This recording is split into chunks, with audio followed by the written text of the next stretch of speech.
এই চোর চোর আমার ব্যাগ নিয়ে গেল। এই যা, চোরের বাচ্চা চোর।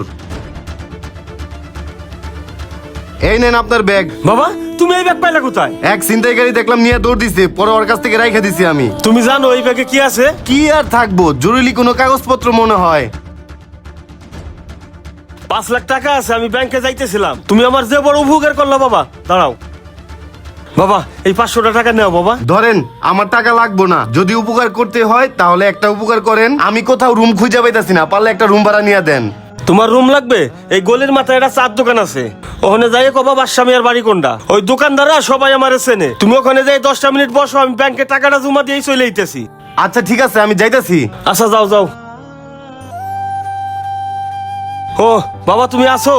বাবা তাহলে কি বাসা পছন্দ হইছে? হ কাকা, বাসা আমার পছন্দ হইছে। ওইলে হইলো, আমি থাকা পারলে হইছে। হ্যাঁ রনি এদিকে আয়। কি হয়েছে ভাই? আজকের থেকে আমার আপন ব্যস্তের মতন মনে করবি। ও আমার বিশাল বড় উপকার করছে। ও আজকের থেকে আমার বাসায় ভাড়া থাকবি। বাজার সদাই যা লাগে সব বাকি দিয়ে দিবি। টাকা পয়সা নিয়ে চিন্তা করবি না, ও সময় মতন দিয়ে দিবি। ভাই আপনি বলছেন আর আপনার কথা ফালাই দিমু? উনার যা লাগবো আমার কাছে আয় করবো, আমি সব দিয়ে দিমু, সমস্যা নাই। ঠিক আছে বাবা, চলো আমার বাসায় চলো। ঠিক আছে চলেন। তাহলে যাই ভাই। আচ্ছা ভাই। ওই বন্ধু দাঁড়া। কি হইছে, কি কবি ক। কিরে তুই ঠিক মতো অফিসে যাস না? মাসে 15 দিন ডিউটি করস আর 15 দিন ঘুরে বেড়াস। 15 দিনের টাকা 4 দোকানে খরচ করে ফেলাস, আবার দেখি বিন্দাস চলস। এত টাকা পাস কই? আরে বেটা, এটা হইলো ঢাকা শহর। এই ঢাকা শহরে টাকা উড়ে, খালি টাকা গুলা খাবলা মেরা ধরতে হয়। আমি ধরতে পারি তাই বিন্দাস চলি। আয় তোরে আমি দেখাই কেমনে আমি বিন্দাস চলি। আচ্ছা ল। চল। ওই ডাক্তার ভাই, আমার এই কাশের সিরাপ আর ভিটামিনের ফাইল, 1 বক্স গ্যাসের ওষুধ আর স্যালাইন দেন 4 বক্স। আপনার এত সুস্থ মনে হইতাছে আর আপনি এত শুদ্ধ কি করবেন? এটা তো ভাই ভাত মাছ না যে একবারে খেয়ে ফেলাইবেন। আমার মা হইলো অসুস্থ, আমি তো প্রতিদিন আইতে পারি না, চাকরি করি বুঝেন নাই। এর লিগে বেশি করে ওষুধ নিতাছি যাতে মায়ের প্রতিদিন আইতে না হয়। চালু করে দেন আমারে। আচ্ছা ভাই দিতাছি। এই যে ভাই লন। ঠিক আছে, ওই চল। ভাই বিলটা দিলেন না? ও বিল, আপনার ওষুধের দাম কত? ভাই 1350 টাকা। আমি ওই যে বাচ্চা কাকা আছে না, হের বাসায় ভাড়া থাকি। আমার মা খুব অসুস্থ, তাড়াতাড়ি আপনার কাছে আইছি। আমার মানি ব্যাগটা নিতে পারি নাই, বিকাল বেলা আইসা আমি টাকা দিয়ে দিমুনি। ও আচ্ছা, বাদশা চাচার বাসায় ভাড়া থাকে, তাহলে বিকালে মনে কইরা বিলটা দিয়া যায়েন। আচ্ছা ঠিক আছে। ওই জহির ভাই, তোমার মা নাকি অসুস্থ? হ্যাঁ অসুস্থ। এই হুনো, তোমার মায়ের তো জ্বর ঠান্ডা কাশি। এই জ্বর ঠান্ডা কাশি সব ওষুধ আছে, সিরাপ আছে, কাশের সিরাপ আছে, গ্যাসের ওষুধ আছে। শুধু তাই না, 4 প্যাকেট ওরসেলাইন আছে। হুনো, তুমি কি এটা নিবা? কত দাম কত? আচ্ছা হুনো, এই ওষুধের দাম আছে 1300 টাকা। তোমার লিগা আমি 500 টাকায় দিয়ে দিমু। আচ্ছা দাও 500 নাও। এই নাও টাকা। আচ্ছা লও, ওই চল। ওই বেটা দাঁড়া। তুই 1300 টাকার ওষুধ 500 টাকা বিক্রি করলি। এই বেটা তোর 700 টাকা লস হয়ে গেল। কিছুই তো বুঝলাম না, সব তো মাথার উপর দিয়ে যাইতেছে। আরে বোধাই, চিল্লাস তো হুদাই। আরে বেটা, আমি কি এত কাঁচা খেলোয়াড় রে? আমি হলাম পাকা খেলোয়াড়। হন, ওই ডাক্তারের কাছ থেকে যেগুলো ওষুধ নিলাম, ওই ডাক্তারের কাছে যাই আমি জীবনে দেখাই করবো না। আর যে 500 টাকা বেচলাম, এইটাই আমার লাভ, বুঝছাস? ও এই কাহিনী। মামা তুই মালটা অনেক করা রে। আচ্ছা হন, যেহেতু 500 টাকা বিক্রি করছি, ওই ভাবির হোটেলে যা গরু মাংস দিয়ে 3 জনে ভাত খেয়ে গেল। আচ্ছা ল। এই কাকা, আমার বাসায় তো চাল নাই, আমার 1 বস্তা চাল দেন। 2 দিন ধরে বাসায় কোনো রান্না বান্না হয় নাই, চালু করে আমার 1 বস্তা চাল দেন তো। কি কও বাইস্তা, তুমি তো আমার দোকান থেকে আগেও বাকি নিছ, আমার কাছে এলে তো পারতা। তোমার চাল লাগবো, আগে করবা না? দাঁড়াও দিতাছি।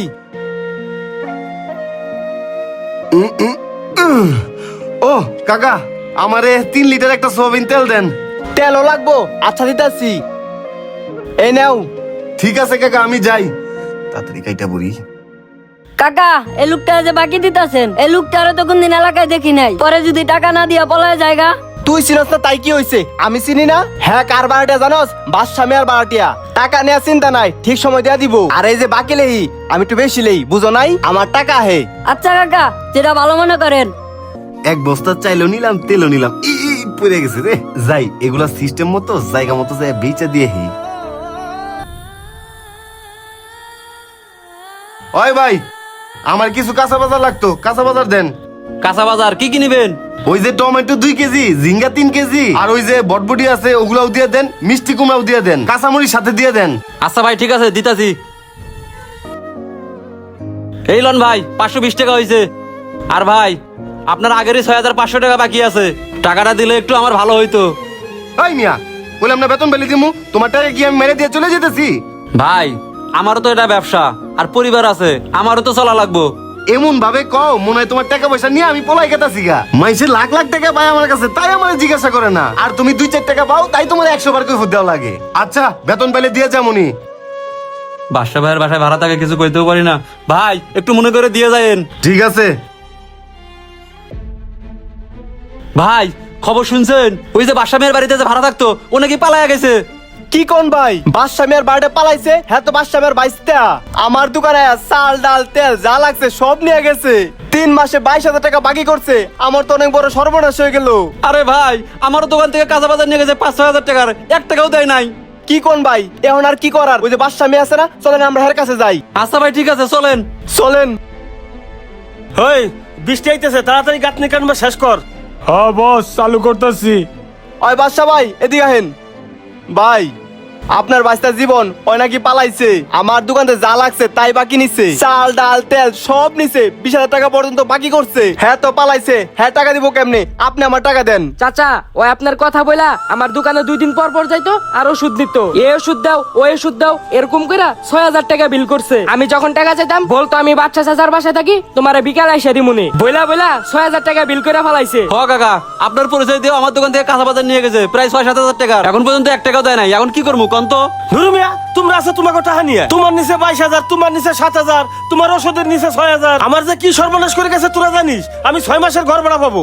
10 লাখ টাকাতে ব্যাংকে পাঠাইছি, ওর মোবাইল বন্ধ। ও ব্যাংকেতে তো বাসায় আসে নাই, আমার কাছে মাথা খারাপ হইয়া।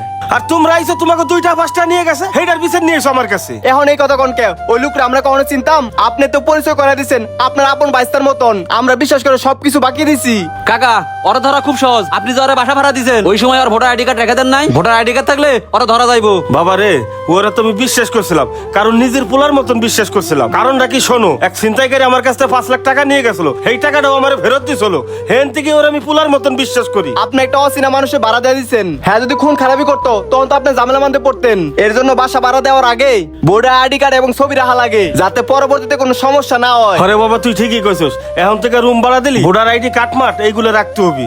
আরে আমার কাছে মোবাইল নম্বর আছে, আমি মোবাইল নম্বর নিয়ে থানায় যাইতেছি। থানায় যাই জিডি করলি পুলিশ প্রশাসন মোবাইল ট্যাকিং করে ওই মোবাইল নম্বর দিয়ে ওরে বাইর করতে পারবে না। আচ্ছা খোঁজ পেলে আমার জানেন।